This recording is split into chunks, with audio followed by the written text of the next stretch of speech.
ಯಾವ ಏನು ಕಾಮಗಾರಿ ಇದು ಮತ್ತು ಪೈಪ್ಲೈನ್ ಹೊಸ ಅಂತ ಹೇಳ್ತಿದ್ರಲ್ಲ, ಏನಕ್ಕೆ ಯಾವ ಇದರಲ್ಲಿ ಯಾವ ಸ್ಕೀಮಲ್ಲಿ ಕೆಲಸ ಮಾಡ್ತೀರಿ ಸರ್? ಇದು ಕೋಲಾರ ವಾರ್ಡ್ ನಂಬರ್ 22 ನ್ಯಾಮದ್ ದರ್ಗಾದಲ್ಲಿ ಅಂಜುಮನ್ ಚೌಟ್ರಿ ಮುಂದ್ಗಡೆ ಆಪೋಸಿಟ್ಟು ಬೀದಿ ಇದು.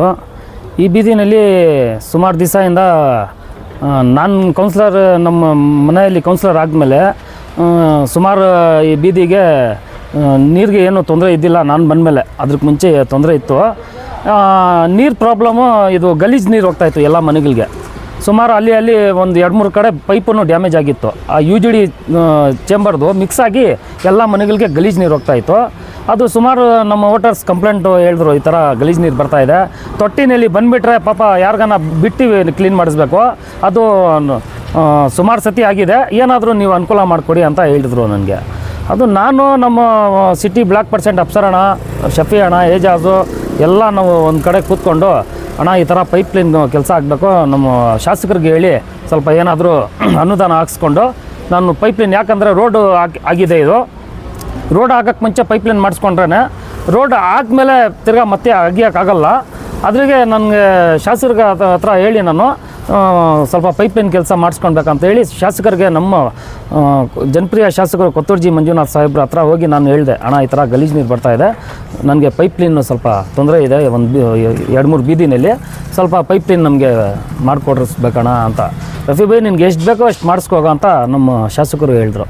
ಅದು ಕರ್ಕೊಂಡು ಬಂದು ನಾನು ಈ ಬೀದಿನಲ್ಲಿ ಸುಮಾರು 400 ಮೀಟ್ರ್ಗಿಂತ ಹೆಚ್ಚಾಗಿ ಒಂದು 2-3 ಕಡೆ ಮಾಡಿಸ್ತಾಯಿದ್ದೀನಿ. ಮಸ್ಜಿದ್ ಹಿಂದ್ಗಡೆ, ನಮ್ಮ ನಾಮಿನಿ ಕೌನ್ಸಿಲರ್ ಅಲ್ತಾಫ್ ಅಣ್ಣ ಅವ್ರ ತಾಯಿ ಮನೆ ಹತ್ರ, ನಮ್ಮ ಅಂಜುಮನ್ ಚೌಟ್ರಿ ಪಕ್ಕದಲ್ಲಿ, ಮತ್ತು ಇದು ಅಂಜುಮನ್ ಚೌಟ್ರಿ ಆಪೋಸಿಟ್ ಬೀದಿ ಎಲ್ಲ ಒಂದು 400 ಮೀಟ್ರ್ಗಿಂತ ಹೆಚ್ಚಾಗಿ ಪೈಪ್ಲೈನ್ ಕೆಲಸ ನಾನು ಮಾಡಿಸ್ತಾಯಿದ್ದೀನಿ. ಇದು ರೋಡ್ ಆಗೋಕ್ಕೆ ಮುಂಚೆ ಮಾಡಿಸ್ಬಿಟ್ರೆ ಮತ್ತೆ ಏನಾದರೂ ಹೊಸ ರೋಡ್ ಆದಮೇಲೆ ಮತ್ತೆ ಗಲೀಜು ನೀರು ಬಂದರೆ ಹಾಕಿ ಪ್ರಯೋಜನವೇ ಇಲ್ಲ. ಅದ್ರಿಗೆ ನಾನು ನನ್ನ ಮುಖಾಂತರ ನೋಡಿ, ನಮ್ಮ ವ್ಯಾಪ್ತಿ ಮುಗ್ದೋಯ್ತು ನವಂಬರ್ 1ನೇ ತಾರೀಕಿಗೆ. ಇವಾಗ ನಾವು ಕೌನ್ಸಿಲರ್ ಯಾರೂ ಇಲ್ಲ. ಇವಾಗ ಕಾಂಗ್ರೆಸ್ ಕಾರ್ಯಕರ್ತ ಆಗಿ ನಾನು ಕೆಲಸ ಮಾಡಿಸ್ತಾಯಿದ್ದೀನಿ.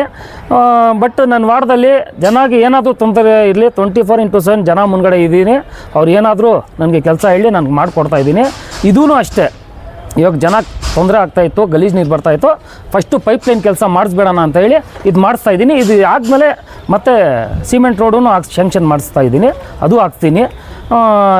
ನಮ್ಮ ವೋಟರ್ಸ್ಗೆ ಏನಾದರೂ ತೊಂದರೆ ಇರಲಿ, ನಾನು 24/7 ಜನ ಮುಂದ್ಗಡೆ ಇದ್ದೀನಿ. ಅವ್ರ ಕೆಲಸ ಏನಾದರೂ ಇರಲಿ, ನಾನು ನನ್ನ ಜವಾಬ್ದಾರಿ 2019ರಲ್ಲಿ ನನ್ನ ಎಲೆಕ್ಷನ್ ಗೆದ್ದು ಬಂದಮೇಲೆ ನಾವು ಏನಾದರೂ ಇರಲಿ ನಮ್ಮ ವಾರ್ಡಲ್ಲಿ ಪ್ರತಿಯೊಂದು ಕೆಲಸಕ್ಕೂ ಹೋಗಿ ನಾವು ವಿಸಿಟ್ ಕೊಟ್ಟು ಅವ್ರಿಗೆ ಏನು ತೊಂದರೆ ಇತ್ತು ಅವ್ರಿಗೆ ಅದು ದೂರ ಮಾಡಿ ಅವರು ಅನುಕೂಲ ಮಾಡ್ಕೊಂಡು ಬಂದಿದ್ದೀನಿ. ಮತ್ತು ಈ ಕೆಲಸ ನಮ್ಮ ಕೋಲಾರ ಶಾಸಕರು ಕೊತ್ತೂರ್ಜಿ ಮಂಜುನಾಥ್ ಸಾಹೇಬ್ರ ಸಹಕಾರದಿಂದ ಈ ಕೆಲಸ ಆಗ್ತಾಯಿದೆ.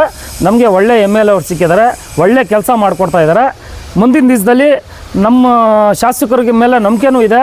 ಅವ್ರು ಬೇರೆ ಬೇರೆ ರೀತಿಯಲ್ಲಿ, ಮೊನ್ನೆನೂ ಒಂದು ಸ್ಟೇಟ್ಮೆಂಟಲ್ಲಿ ನಾನು ಹೇಳಿದೆ, 1,500,000 ಕೋಟಿಗಿಂತ ಹೆಚ್ಚಾಗಿ ಅಮೌಂಟು ಅವರು ಅನುದಾನ ಹಾಕ್ಸ್ಕೊಂಡು ಬಂದು ಕೋಲಾರ ಡೆವಲಪ್ಮೆಂಟ್ಸ್ ಮಾಡ್ತಾಯಿದ್ದಾರೆ.